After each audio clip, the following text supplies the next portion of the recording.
The art of letting go. Letting go can be very difficult. And a lot of times people do not understand why they can't let go despite how much they want to let go, or they even feel like they've done everything they could in their best effort to let go, and they're still holding on to something or someone or both. And it's difficult. And that's why I like to see it as the art of letting go, because it's practice, it's a skill, it's something that you kind of have to develop over time. And so for some people, it is more natural and easier because some people are great at detaching and some people aren't. And we're all just made very differently, and that's okay. So I'll be using my notes today to help guide you through this process, at least giving you some pointers of what should keep in mind, or what you can implement in your life in the process of letting go, as well as some educational pieces of what may be going on. Okay, so you may want to grab a pen or pencil, and something to write with, or use your phone to take notes, or you can just play it back if you need it again later in life. So I want to start off by saying, if you're going through hell, don't get stuck there. That's one of many mottos I live by. That if you are going through what feels like the worst part of your life, which can happen multiple times, and you're just like, just over it. Everything's going wrong. If it's not one thing, it's another. Everything's coming crashing down. Just you're kind of fed up with life right now. If you do nothing, you stay there. If you slow down, you stay there longer. So if you're going through hell, don't get stuck there. Keep going so you can get to the other side, because nothing lasts forever. So regardless how long this is, we don't know how long temporary is. Temporary could be days, weeks, months, hours, years, right? But it's not going to last forever. So this pain, this discomfort, this season of your life is temporary. So just make it to the other side, despite how bad it feels, despite how unrealistic it feels that you will get to the other side. Just keep going. If it feels like hell, don't get comfortable in hell. Okay? Easier said than done. I'll be the first to admit, but I'm just saying things can change. Things do change, but nothing changes if nothing changes. So you got to do some things differently, but you definitely have to keep pushing forward to get out of hell. Okay. So I would like to bring your attention to what I consider, and a lot of this may overlap with the let them theory, but we're not talking about people and how they treat you. We're talking about how you respond to people or situations that no longer serve you. And with that in mind, I want you to think about what worked last season may not work in this season or future seasons. And the reason I say that is because when we've been doing things for a long time, and I talked about this a little bit in the coping skills versus defense mechanisms, when you've been doing something for a long time, it's kind of easy to assume that it must be working because I've gotten this far. This is what I've always done. And it's true, it may have worked, but there will come a time where you have to do something different, which is why I say if nothing changes, nothing changes. Whatever you were doing worked until it stopped. And you have to be open minded and be willing to adjust to whatever it is. You probably have to learn a new skill, learn something new, or just do things completely different than what you're used to. And it may suck, and you will be okay. But what used to work may now be hindering you or hurting you. And so be open to, okay, something's got to give. I got to do something else. Because that's the definition of insanity, doing the same thing over and over, expecting different results. So if you're doing the same thing and you are wanting new results, do something else and you should yield different results. Again, easier said than done, but I want you to keep in mind, man, maybe this doesn't work anymore. And you can be grateful of the many years or many things you've accomplished doing this thing. But if it no longer works, it's no point of holding on to it. Don't use it as a safety blanket or a comfort. Get out of your comfort zone. Instead of saying like, oh, but this always work, and now you're trying to force it to work, you're probably gonna stay in hell a little longer. Versus if you're like, this has always been tried and true to me, love it, appreciate it, but we gotta do something different now. We're gonna have to change things up and go about this a different way. We might have to ask for help. We might have to call some people we've never had to call before. Whatever it is, you're gonna be open minded in order for you to get different results this time. And maybe moving forward, you might be in a completely new season in life that you can't bring anything old with you. So your relationships might be get going crazy. People might be acting funny now. Your job is whatever. The kids are, everything, and that's why you feel like you're going through hell. Some of these things, situation, people can't go with you in this next season, and that's also hard. And that's why I put this under the art of letting go, because not only are you letting go of people, but you're letting go of your old life. You're letting go of expectations. You're letting go of disappointments. You're letting go of anything that's no longer serving you. And sometimes that can be everything and everybody you're used to. This can be a lonely process, but it's for the best. And that's not everybody. Everybody should not be alone or need to be isolated, but sometimes that is true. And so I want, if you that is you, if you feel like that's you right now, to normalize your feelings of like, I just feel really alone right now in this season of my life. Now, we'll say if you are intentionally keeping yourself away from people that you know would support you, would be there for you, or help you. I'm not talking about that. Go to your community. Community is important, but everybody does not have a solid community, and sometimes people community hinders them because they enable bad behaviors and other things.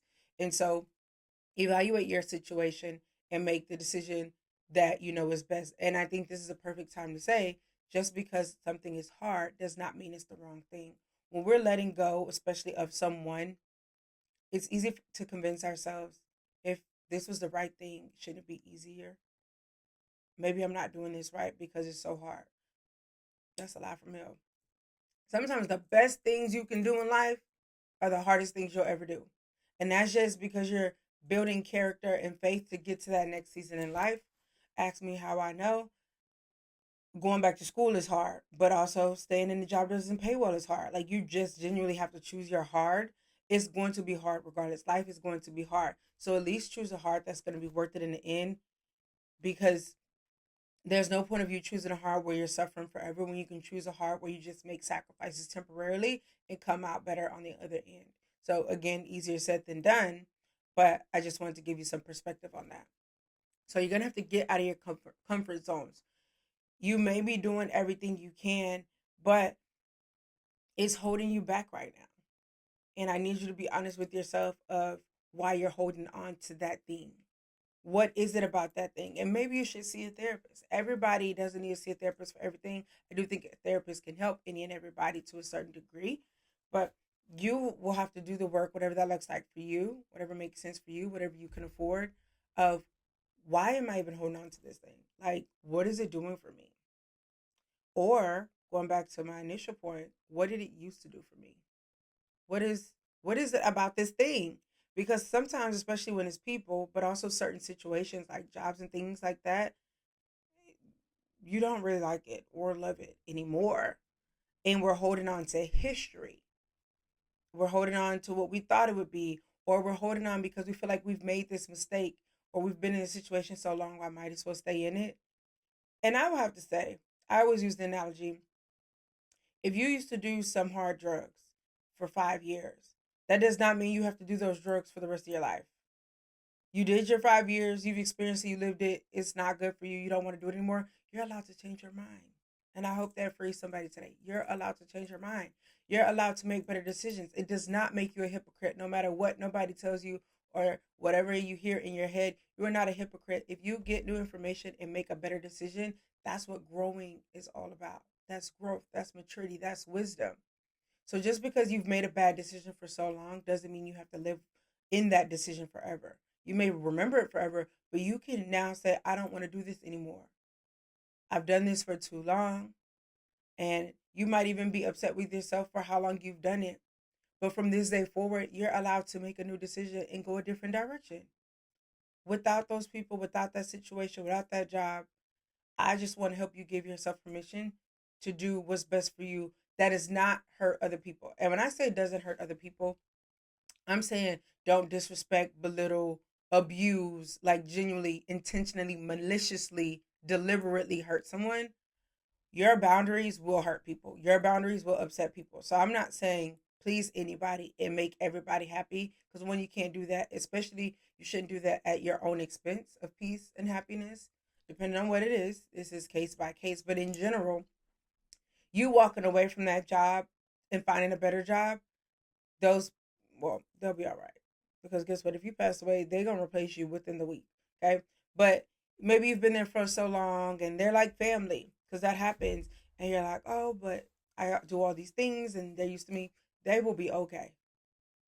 Just because, like, be mindful of your loyalty. I think that's a good point. What are you loyal to and why? And why are you loyal to the wrong things? Okay.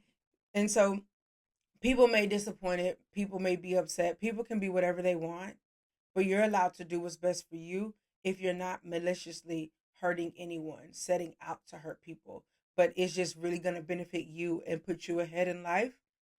I'm not talking about an unethical billionaire. Let's be very clear. We're not talking about sacrificing people and lives and children and other people's jobs. I'm talking about just saying no or walking away from things that are not fitting, knowing that people would question why you're walking away. Let them question it and you don't have to answer. But just because people are asking you questions, especially if you're in a romantic relationship and now they're trying to guilt trip you, you are not obligated to explain or answer those questions.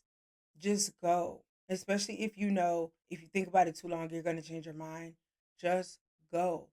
They will be all right because there's a reason you're walking away. So stick to that reason. Okay. Even a little obedience goes a long way. So if you are a believer in Christ, and I think in general, I think this goes in compliance in general, but I'm specifically talking about in Christ. If you've heard the saying, faith without works is dead, it's not a saying, it's a scripture. You have to do your part. So whatever God is telling you to do, you are going to have to at minimum start before you see what he's done or how he's going to help you in that situation. A lot of times we want the answers first and then move. And sometimes he will do that and sometimes he will not. I've Trust me, I've negotiated with that man many times of like, let me just see what you got in store for me. And he's like, let me just see you trust me and do what I told you to do, young lady. So um obedience goes a long way. A lot of stuff is harder in our head, more difficult in our head, more time consuming in our head. Anxiety is a liar. And so you think about stuff for so long and overthink, you start to spiral, and now you feel like things are going to be harder or whatever, and now you're less likely to do them or more resistant to do them versus if you just get it done, you'll realize and you'll feel relieved because you don't have to think about it anymore. So obedience goes a long way of doing what you know you're supposed to do even if no one understands, no one believes you, no one supports you. Do what you're supposed to do, do what you're called to do, fulfill your purpose in life, and everything else will come. You will lose people, you will upset people, and we're not worried about them.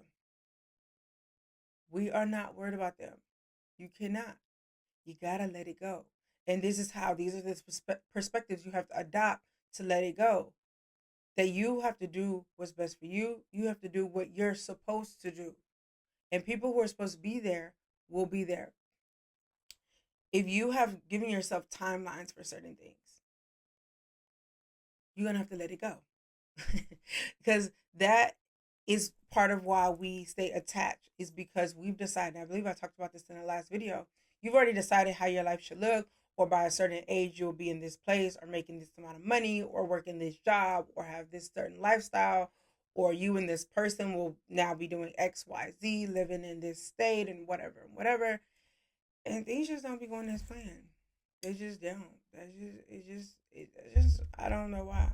If I did, I'd change it a little bit, but you gotta let go of those timelines because timelines can also be hindering you. You know why? Because some of these timelines are setting you up for defeat and disappointment. There's it's one thing to push yourself because I am very ambitious. So I have goals for myself, but my goals don't have timelines. Or if they do, they're broad. Like I'll say in the next 5 years, this is what I intend to accomplish. I want to retire by 45. Now, tomorrow would be great. Even today would be great. But ideally by 45, meaning I'm just going to work as hard as I can because even if I don't accomplish it by 45, I'll get a lot closer just from the way I moved for the next few years to get to 45. I'll be closer to retirement than I would if I just went at a steady pace. But if I say I have 3 years to make $1 million, it's possible. I don't know what I would have to sacrifice. But what if I don't? What if I do everything I can? What if I only get 3 hours of sleep for the next 3 years and I don't? Who told me?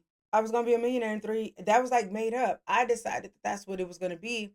With like there was no guarantee, and so if I keep putting these hard, unrealistic to an extent timelines and pressures on myself, and I don't meet them, you start to feel like a failure. You feel like you can't do anything. It affects your self esteem. It affects your self confidence, your self efficacy. You no longer believe in yourself. You have more self doubt, and you're starting to collect more of these. And so it's growing because you've not met any of the deadlines you've given yourself, but you've given them to yourself. No one's give. They don't exist outside of your head. No one cares. People may be watching from a distance, but that's because everybody's trying to figure out their own life. Don't compete with anybody else, especially people on social media, because they be lying. But people lie in real life too. Everybody's not doing as well as they look like they're doing. And even if they are, that's none of your business. Because everybody's seasons look different. Everybody's timelines look different. Worry about yourself, worry about where you are, worry about what you're supposed to be doing right now. Okay? And so those timelines, you need to let them go. You can have goals. I didn't say don't make goals. I said timelines, especially if up until this point of however old you are and where you are in life at the time of listening to this video, if your timelines has caused you to no longer trust and believe in yourself because you have not met any of these timelines, go about goal making a different way. Use SMART goals. Google SMART goals. SMART goals. They're more tangible, attainable, smaller goals that you can use to get to bigger goals. And if you get it in 3.5 years or 4 years, great, you still did it. That's the thing, you still did it. Just set the goal out to accomplish it. Accomplish it. But how soon or when you should accomplish it is not particularly in your control. That's a whole nother topic. Because life is life, and there's so many things you don't have control over. There's so many nuances and variables that can happen over the next few years that you cannot predict nor prepare for, and it will throw you off. It may hold you back. It may hurt your feelings. Someone could pass away. Like so many, you could get laid off.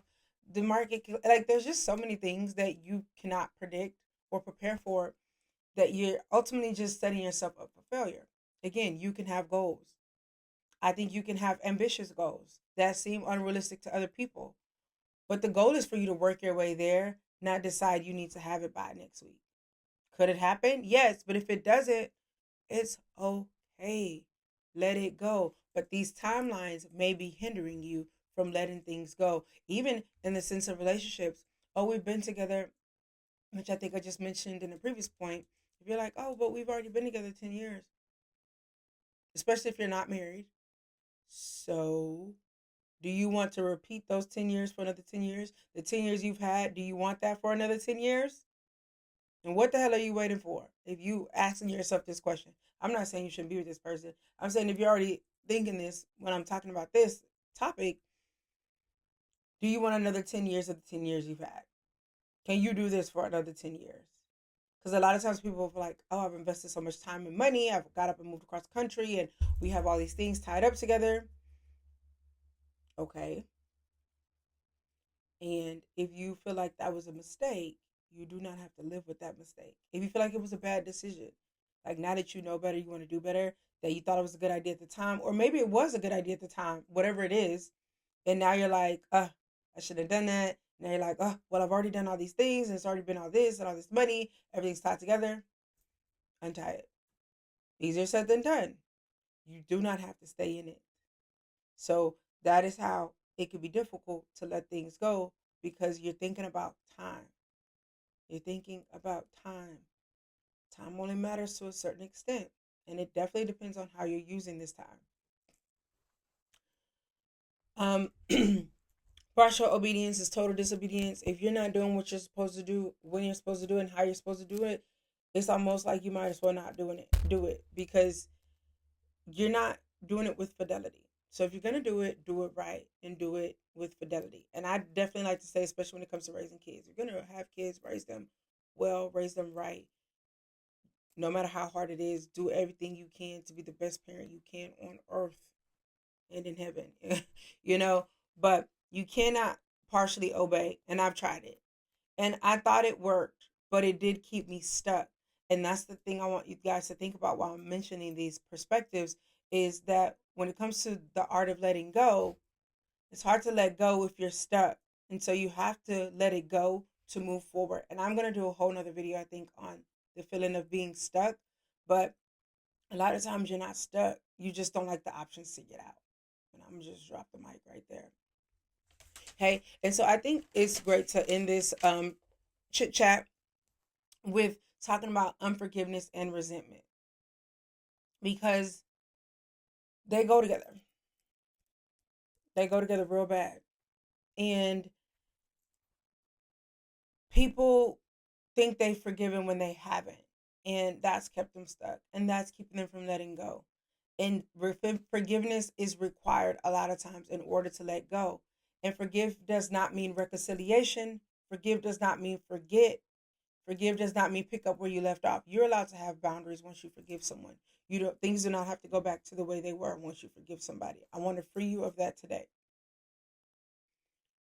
But not forgiving can do more harm to you and sometimes them than good. And so if you're gonna let it go, whatever it is in your life, or the things, the it's in your life, you were gonna have to practice forgiveness. So what is unforgiveness? I'm gonna give you the definition. Unforgiveness is the refusal to forgive someone who has wronged you, characterized by holding onto bitterness, resentment, and anger. You're unwilling or unable to forgive. So, unforgiveness can include resentment, right? It's not what it is, but it's a part of it because it breeds it, which is why I'm bringing this up.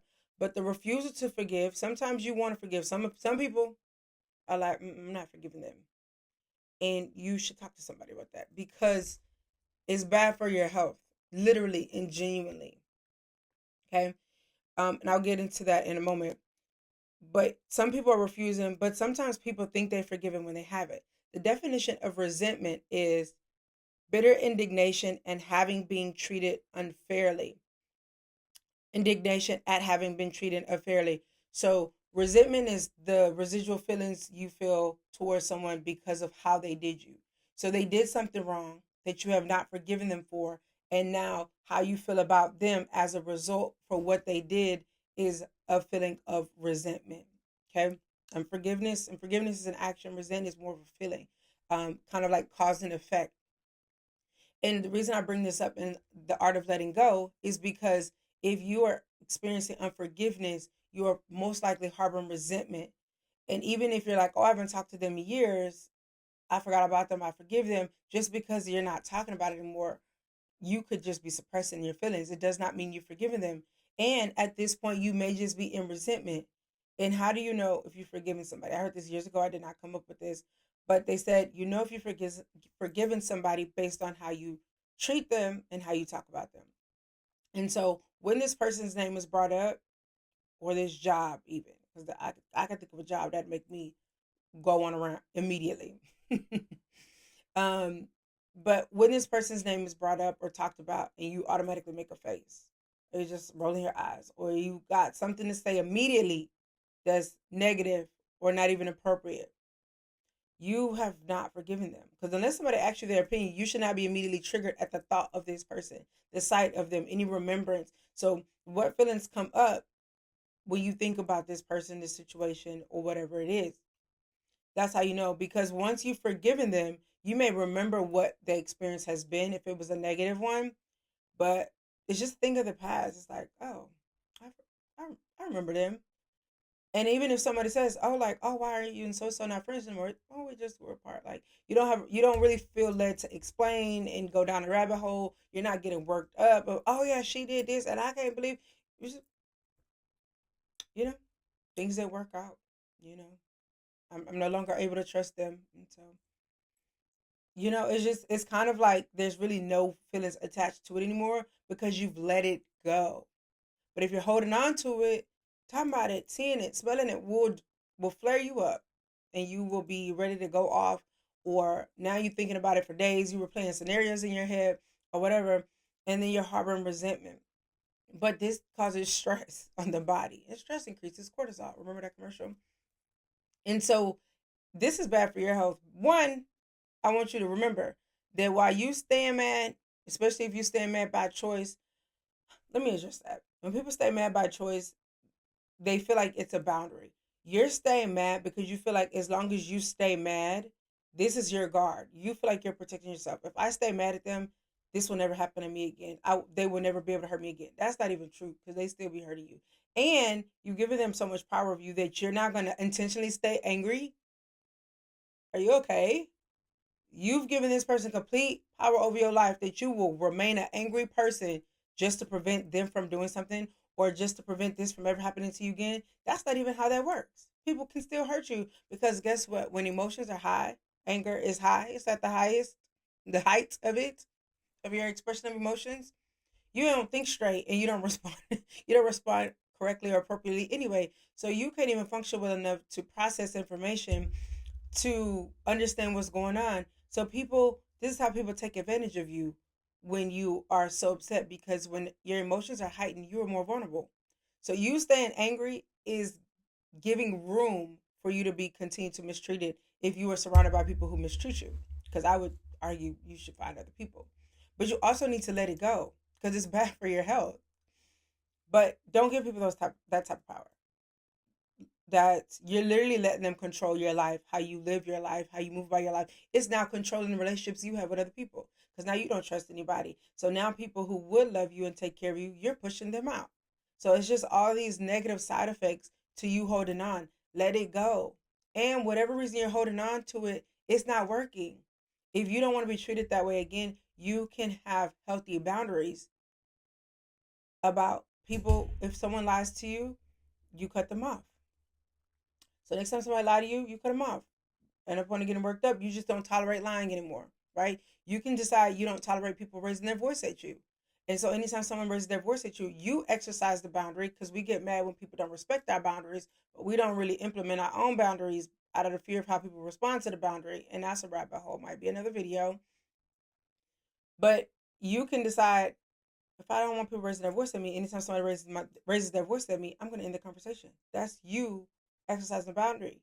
They might keep yelling. They might call you back while you hang up, and you say, "I told you to stop yelling," and you kept yelling, and now they mad at you. If I always been yelling, and you hang up again, and you say, "When you can stop yelling, I will talk to you, but you cannot yell at me." Those are boundaries. But you staying mad and arguing and yelling or avoiding people for the rest of your life as long as you can is not really effective. It's not that effective. It's not as effective as you think it is or as you're telling yourself is. So you can experience unforgiveness without resentment, but a lot of times unforgiveness breeds unresentment. Unresentment is not a word. Unforgiveness breeds resentment. And this affects your health in more ways than you know. People don't realize, people know in general stress is like a silent killer. It can increase your blood pressure, it can increase your cortisol. So now you fat, a little thick in the stomach because you stand angry. You know what I'm saying? Like, I'm laughing because when you say some stuff out loud, you realize how silly it is. But when we're doing it and living it because we're so upset, we're not thinking clearly to be like, hold up, this is dumb. I'm over here not going to certain places in case I don't see this person, and I'm not living my life to the fullness because of so and so that I haven't seen in 6 years. Like, it's kind of wild. It is. And you'd be so much happier. Your life satisfaction would increase if you let it go. Now, how to forgive, that varies from person to person. It depends on what you're not forgiving them for. So I would encourage you to talk to somebody about that for your specific situation. But these are just all the things I want you to keep in mind when it comes to letting ish go. You need to let it go and let it flow. Okay? Give yourself grace, give yourself patience, but it will benefit you the most if you can let things go and move on with your life because you'd probably be a lot further ahead in life. You probably would meet some of these deadlines you've given yourself. You probably would be happier and accomplishing more and freer and lighter if you let things go. But a lot of us, all of our pain, experiences, resentments, and all the things, they in a backpack on our back, and we're taking it everywhere we go. It's heavy. And even if something isn't heavy when you first pick it up, over time, it wears you out. It drains you. You would have gone a lot further without that backpack. Your body wouldn't hurt as much without that backpack. You wouldn't need as much fuel if you didn't have that backpack. So I'm telling you, unpack the backpack with a therapist, put the backpack down, and don't you dare go pick it back up.